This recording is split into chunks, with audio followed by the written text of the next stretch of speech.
Assalamualaikum warahmatullahi wabarakatuh. Alhamdulillahirabbil alamin alladzi yuhibbul muhsinin wa yarfa'u darajatil muttaqin. Asyhadu an la ilaha illallah wahdahu la syarikalah wa asyhadu anna Muhammadan abduhu wa rasuluh la nabiyya ba'dah. Allahumma salli ala Muhammad wa ala alihi wa ashabihi wa man tabi'ahum bi ihsanin ila yaumiddin. Jamaah Majelis Taklim yang dirahmati oleh Allah. Minta maaf, ini agak batuk ya. Alhamdulillah kita ditolong oleh Allah untuk bisa istiqomah hadir ke majelis ilmu ini. Majelis yang sangat dibanggakan oleh Allah. Majelis yang dihadiri oleh para malaikat. Jadi di sekitar kita ini hadir para malaikat yang ikut mendengarkan kajian, dan majelis ini yang bisa menjadi salah satu penyebab kita akan mudah untuk masuk surga. Oleh karena itu, mari kita berusaha dan kita berdoa memohon kepada Allah agar kita bisa istiqomah hadir ke majelis ilmu ya, ke pengajian-pengajian sampai kelak kita dicabut nyawa. Semoga dalam keadaan husnul khotimah. Amin amin ya rabbal alamin. Jamaah yang dirahmati oleh Allah, kembali kita akan mengambil hikmah dari kisah Nabi Allah, Rasulullah, yaitu salah satunya adalah dari Nabi Musa ya, dari Nabi Musa. Ini yang kedua, karena kita juga pernah mengambil hikmah dari kisah Nabi Musa yang pertama. Suatu hari karena Nabi Musa itu secara tidak sengaja, karena membela kaumnya yang sedang dizalimi oleh tentara Fir'aun, maka Nabi Musa meninju tentara Fir'aun itu sehingga meninggal. Ditinju Musa langsung meninggal, takdirnya Allah. Maka Nabi Musa untuk menyelamatkan dirinya karena dikejar-kejar mau dibunuh, dia lari ke Madian. Di Madian ini tinggallah seorang nabi yang sudah sepuh, yaitu Nabi Syuaib ya, Nabi Syuaib. Nah, di Madian Nabi Musa itu melihat beberapa orang yang sedang memberi minum kepada hewan ternaknya di suatu sungai, misalnya seperti itu ya. Ada air, lalu beberapa orang laki-laki itu memberi minum kepada hewan ternaknya. Di antara mereka, di belakang para laki-laki itu ada dua orang wanita yang juga hendak meminumkan ternaknya ke air itu ya, hendak memberi minum ternaknya dengan air itu. Tapi mereka nggak bisa berebut, mereka nggak bisa antri. Kenapa? Karena mereka dua orang perempuan ya, sedangkan yang lainnya itu laki-laki. Melihat itu, secara spontan Nabi Musa itu menolong kedua wanita itu. Yang kelak ternyata dua wanita ini adalah putrinya Nabi Syuaib ya, kedua-duanya putrinya Nabi Syuaib. Setelah menolong dua wanita itu memberi minum, selesai minum, maka dua wanita ini membawa pulang ontanya. Maka Nabi Musa istirahat sambil berdoa ya. Doanya Nabi Musa itu diabadikan oleh Allah di Quran surat Al-Qasas ayat 24. A'udzu billahi minasyaitonir rajim. Rabbi inni lima anzalta ilayya min khairin fakir. Ini doanya Nabi Musa ya. Doanya Nabi Musa. Apa artinya? Ya Tuhanku, sesungguhnya aku sangat memerlukan sesuatu kebaikan agar Engkau turunkan kepadaku, agar Engkau berikan kepadaku. Jadi ceritanya waktu itu kan Nabi Musa lari capek dan lapar. Maka karena lapar, Nabi Musa minta rezeki sebetulnya kepada Allah. Caranya berdoa itu tadi di Quran surat Al-Qasas ayat 24. Nanti Bapak Ibu bisa cari dan Bapak Ibu bisa juga berdoa dengan itu ya. Jika membutuhkan segala sesuatu dari Allah, minta apa saja dari Allah. Kita bisa berdoa seperti itu. Rabbi inni lima anzalta ilayya min khairim fakir. Ya Tuhanku, sesungguhnya aku sangat memerlukan sesuatu. Sesuatunya kan bisa kita ganti. Memerlukan rezeki, memerlukan pekerjaan, memerlukan makanan, memerlukan apa saja dari Allah. Yaitu sesuatu kebaikan agar engkau berikan kepadaku. Nah itu doanya.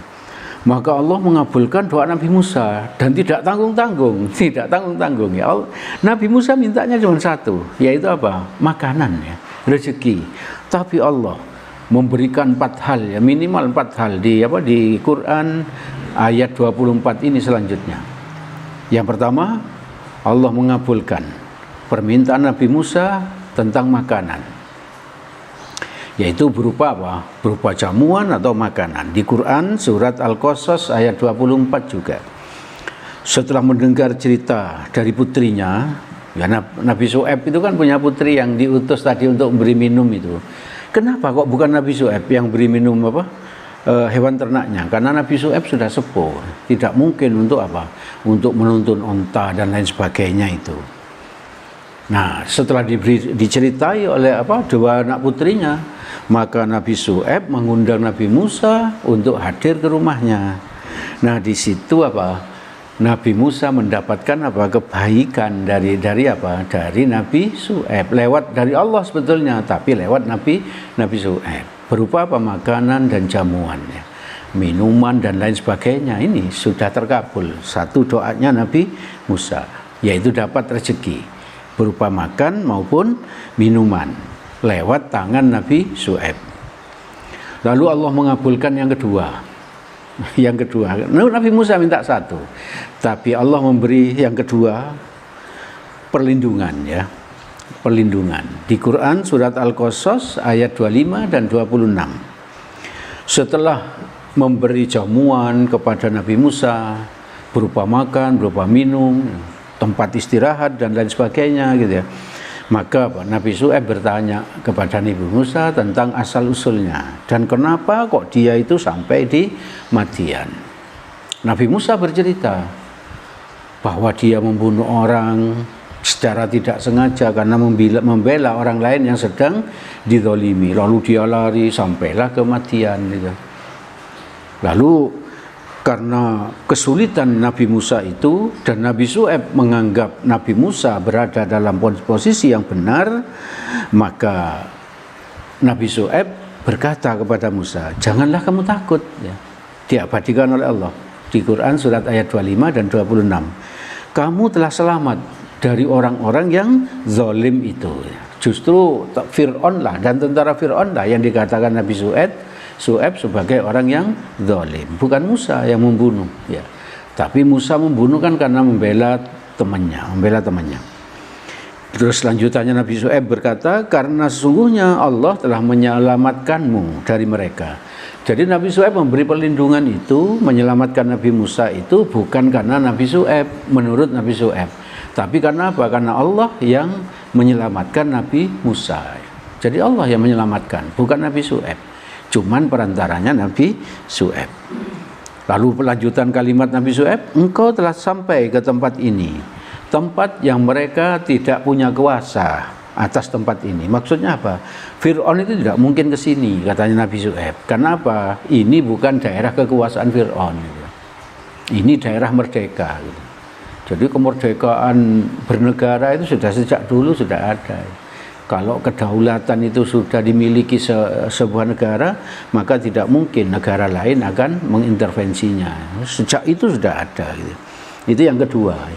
Jadi permohonan Musa yang satu sudah dibalas dua oleh Allah. Yaitu makanan, rezeki. Yang kedua, perlindungan, keselamatan.